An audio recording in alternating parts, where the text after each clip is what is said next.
लाहौर मुल्क भर में इंटरनेट की बंदिश को लाहौर हाई कोर्ट में चैलेंज कर दिया गया। लाहौर हाई कोर्ट के रजिस्ट्रार ऑफिस ने दरख्वास्त को समाअत के लिए मुकर्रर भी कर दिया है। जस्टिस शकील अहमद आज नदीम सरवर की दरख्वास्त पर समाअत करेंगे। दरख्वास्त में वफाकी हुकूमत और PTA समेत दीगर को फरीक बनाया गया है। दरख्वास्त में मौक़िफ़ अपनाया गया है कि मुल्क में बगैर किसी नोटिस और वजह बताए बगैर इंटरनेट और सोशल मीडिया ऐप्स बंद कर दी गई। इंटरनेट की बंदिश से कारोबार हत्ता के हर शोबे हाय जिंदगी मुतासिर हो रहा है। इंटरनेट बंद करना बुनियादी हकूक की भी खिलाफ वर्जी है। दरख्वास्त में इस्तदा की गई है कि वफाकी हुकूमत का इंटरनेट बंद करने का फैसला कलअदम करार दिया जाए और मुल्क में इंटरनेट को मुकम्मल और फौरी बहाल करने के अहकाम जारी किए जाएं। ख्याल रहे कि पाकिस्तान में सारिफिन को इंटरनेट सर्विसेज इस्तेमाल करने में दुश्वारी का सामना करना पड़ रहा है। Internet server providers ISPs association के मुताबिक मुल्क में इंटरनेट की रफ्तार में 30 से 40% कमी आ गई है। याद रहे कुछ दिन कबल ये खबर भी सामने आई थी कि हुकूमत की जानिब से फायरवॉल को तजुर्बाती बुनियादों पर चलाए जाने से मुल्क में सोशल मीडिया की रफ्तार कम हो गई है। आज जराये की जानिब से बताया गया है कि मुल्क में इंटरनेट फायरवॉल की तनसीब का दूसरा ट्रायल कामयाबी के साथ मुकम्मल कर लिया गया है।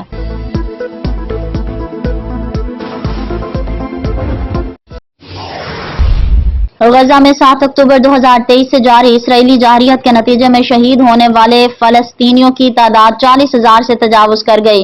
गजा की वजारत दिफा की जानिब से जारी किए जाने वाले आदाद और शुमार के मुताबिक गजा में जंग का आगाज से अब तक 40,005 अफराद इसराइली हमलों में शहीद हो चुके हैं।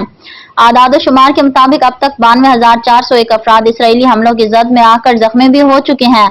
वजारत सेहत के मुताबिक शोधा में 33% बच्चे और 18.4% खवातीन शामिल हैं। रवा माह के आगाज में गजा में इसराइली जारहियत के 300 रोज मुकम्मल होने पर जारी होने वाले आदाद शुमार में बताया गया था कि इसराइली हमलों के नतीजे में गजा के इंफ्रास्ट्रक्चर को भी शदीद तरीन नुकसान पहुंचा है और इस मद में 33 अरब डॉलर के बराह रास्त नुकसानात हुए हैं।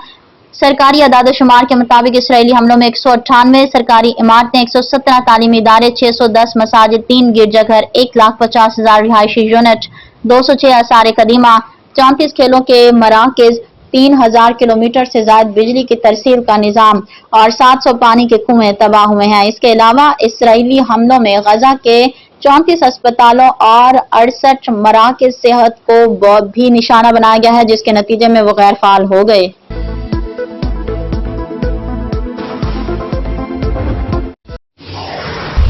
ECC के वजीर आजम रिलीफ पैकेज 2025 और 24 जारी रखने की मंजूरी। रिलीफ पैकेज के तहत 5 बुनियादी अशिया पर सब्सिडी दी जाएगी। ECC की वजीर आजम रिलीफ पैकेज 2024 और 25 जारी रखने की मंजूरी।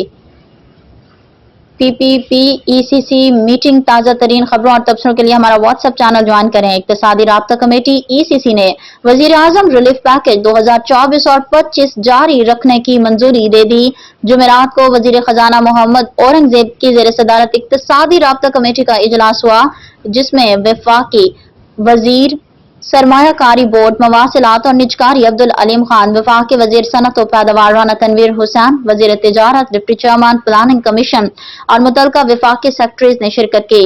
ECC के इजलास में माली साल 2024 और 25 के लिए 50 अरब रुपए टारगेटेड सब्सिडी की मंजूरी दी गई, जबकि सारिफिन के लिए यूटिलिटी स्टोर्स पर नजरसानी शुदा कीमतों और सब्सिडी को भी मंजूर कर लिया गया है। इजलास में वजीर आजम रिलीफ पैकेज 2024 और 25 जारी रखने की भी मंजूरी दी गई है।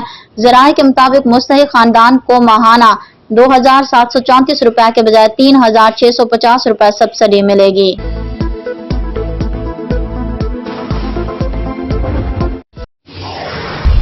बरतानिया के इलाके साउथपोर्ट में चाकूजनी के वाक़े के बाद शुरू होने वाले फसादात के इल्जाम में गिरफ्तार मुल्ज़मान के खिलाफ मुकदमात की तेजी से अदालती कार्रवाई और सजाएं दिए जाने का सिलसिला जारी है। बरतानवी अदालत ने पुरतशद्दुद मुजाहिरों के दौरान मस्जिद से मुतालिक नफरत अंगेज सोशल मीडिया पोस्ट पर 53 साला खातून को 15 महीने कैद की सजा सुना दी गई। खातून जॉली सेवनी का कहना था कि उसने गुस्से में पोस्ट कर दी थी, मकसद खौफ फैलाना नहीं था। तस्लीम करती हूँ, मुझे ऐसा नहीं करना चाहिए था और अपनी पोस्ट डिलीट कर दूंगी। बरतानवी अदालतों में 26 बरस के कॉनर वायलिटी और 49 साल के ट्रेवर लाइट के भी नस्ल परस्ती और पुरतशद्दुद हुजूम को बढ़ावा देने के इल्जाम पर 3 साल कैद की सजा सुनाई गई। 60 साल के गलीन गेस्ट को جنوبی یارکشائر میں پولیس اہلکار کو گھسیٹنے کے جرم میں 2 سال 8 ماہ قید کی سزا کی گئی۔ 34 سال کے ڈومینک کمپالڈی کو برسٹل میں ہنگامہ آرائی پر 34 ماہ قید کی سزا سنائی گئی۔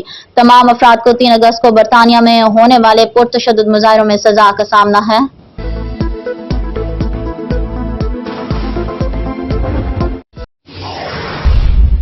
پاک فوج کے سپہ سالار جنرل عاصم منیر نے کہا ہے کہ دشمن عناصر عوام اور افواج کے درمیان تعلقات کمزور کرنے کے در پہ ہیں۔ سابق فوجیوں سمیت قوم کی غیر متزلزل حمایت ایسی تمام فضول کوششوں کو ناکام بنائیں گے۔ پاک فوج کے شعبہ تعلقات عامہ ISPR کے مطابق army chief general Asim Munir نے یوم آزادی پر آرمی ویٹرنز کے اعزاز میں استقبالیہ رکھا۔ استقبالیہ میں پاک فوج کے سابق افسران اور جوانوں نے بھرپور شرکت کی۔ آرمی چیف نے ریٹائرڈ افسران کی خدمات کو خراج تحسین پیش کیا۔ انہوں نے تاریخ کی تشکیل میں سابق فوجیوں کے اہم کردار کو بھی سراہا۔ تقریب سے خطاب میں army chief general Asim Munir نے جعلی خبروں اور پروپیگنڈے کے خطرے سے بھی خبردار کیا۔ سابق فوجیوں نے پاک فوج کی قیادت پر اعتماد کا اظہار کیا۔ ویٹرنز کے اندرونی اور بیرونی چیلنجز کا مقابلہ کرنے کے لیے حمایت کا اعادہ کیا۔